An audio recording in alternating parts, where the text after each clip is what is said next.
Mas aceitei a Jesus em 2021, aqui no sul do país. 2021. Ah, 2001, perdão. 2001 foi o meu encontro com Jesus aqui. Jesus me trouxe do Rio de Janeiro, cumprindo 6 anos de cadeia em liberdade. Estava cumprindo uma condicional terrível na cidade de Rio Negro. Tinha que estar todo mês lá, assinando lá.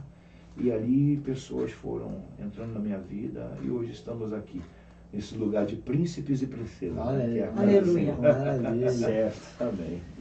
Pastor James. Antes de vocês professarem a fé evangélica, Sim. qual era a religião, a denominação de vocês? Eu fui criado em 2 vertentes, né?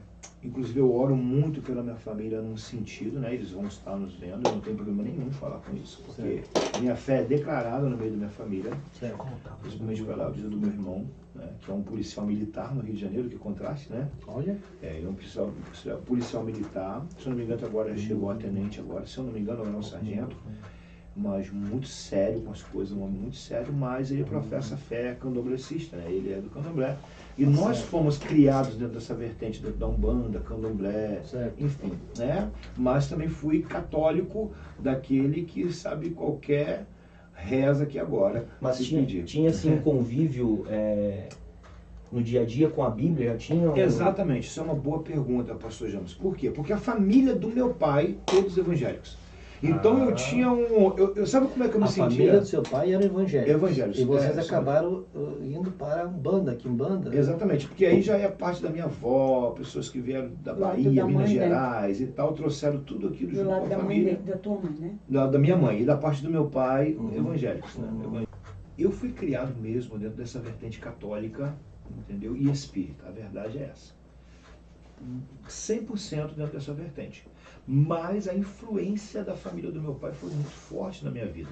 Então o senhor não nasceu no lar evangélico? Não nasci no lar evangélico, de maneira nenhuma. Tá, então o senhor não tem a ramificação evangélica no caso? Ramificação nenhuma evangélica. Tá, o senhor nasceu dentro do lar católico? Um católico, mas com o pé na Umbanda e no candomblé. Tá certo. Bem lá dentro mesmo. Inclusive cresci aprendendo tudo que a Umbanda, o candomblé nos ensinaram. Fui criado como, até então, né, são palavras fortes assim, mas como filho de Oxóssi, não entrava dentro de uma praia sem pedir licença, não passava numa encruzilhada. Essa licença pedia para os demônios. Para pedir para os demônios, com certeza. Certo. Né? Que no caso seria Iemanjá.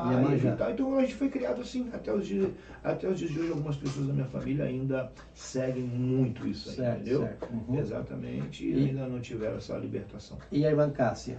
Eu sou filha de católico, certo, com macumbeiros também. Com macumbeiros também. Macumbeiros também. Na verdade, a igreja, o catolicismo, eu falei outro dia aqui, né? Falei outro dia aqui no nosso podcast, que há um sincronismo muito grande entre o catolicismo, Umbanda, Quimbanda e Candomblé. Exatamente.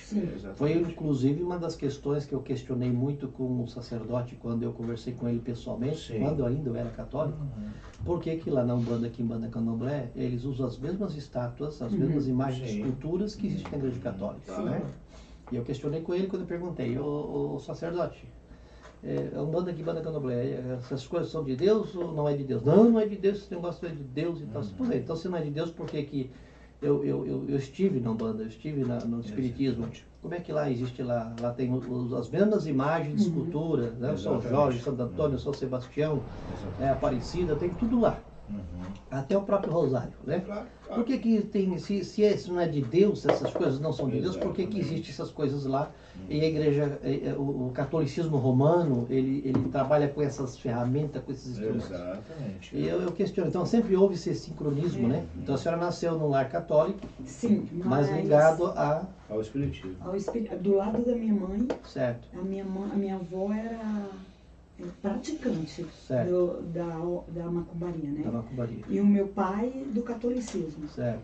E pela lógica, eu era para seguir esse caminho. Certo. Mas para a honra e glória do Senhor, o Senhor me resgatou. Certo. Né? Então minha mãe conheceu o meu pai era católico roxo, e aí por um tempo seguiram o catolicismo, e depois o meu pai se converteu a Jesus e levou a minha mãe. Aí trouxe a sua mãe lá da macumbaria, lá da feitiçaria, né? Trouxe ela de lá. Tá certo. Pastor José, e aí?